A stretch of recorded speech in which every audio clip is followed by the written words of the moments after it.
Hey there movie and Netflix fans, I'm Johnny Anderson and I just watched season 1 of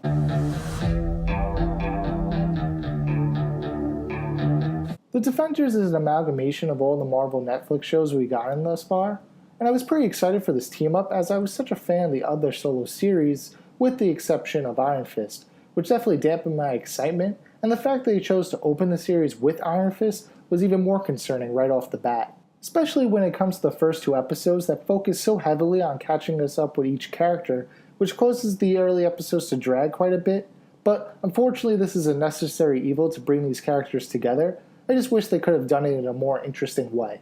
But once the Defenders start fighting and interacting with each other, it did give me a giddy sensation as all these characters are very different types of heroes and incorporate their own unique fighting styles that bring the most entertaining moments of the series, which was one of the biggest things I was looking forward to when watching the season, and the show undoubtedly delivers in that regard. We also get the return of some fan-favorite supporting characters like Clara Temple, Foggy Nelson, Karen Page, Madame Gao, Trish Walker, Jerry Hogarth, Misty Knight, and Colleen Wing, just to name a few. It is very cool to see how much the Marvel Netflix universe has grown, but with all these characters it does slow down the progression of the plot throughout the season on the whole.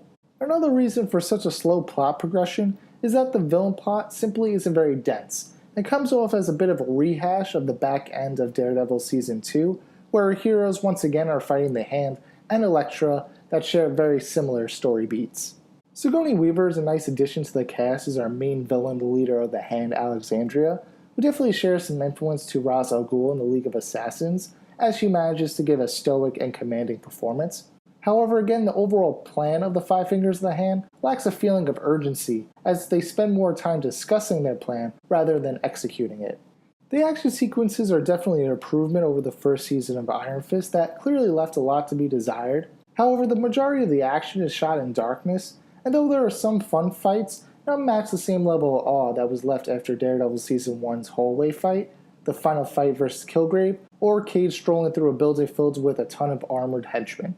So overall, this season is a fun ride that delivers on some much anticipated fan service, and made me recall how much I love these characters, especially when looking at Jessica Jones, who we've waited the longest to see return to the small screen. Still, the plot, action, and overall pacing of this thankfully shorter season isn't exactly anything to write home about, and that's why, for me, The Defenders is just a good season.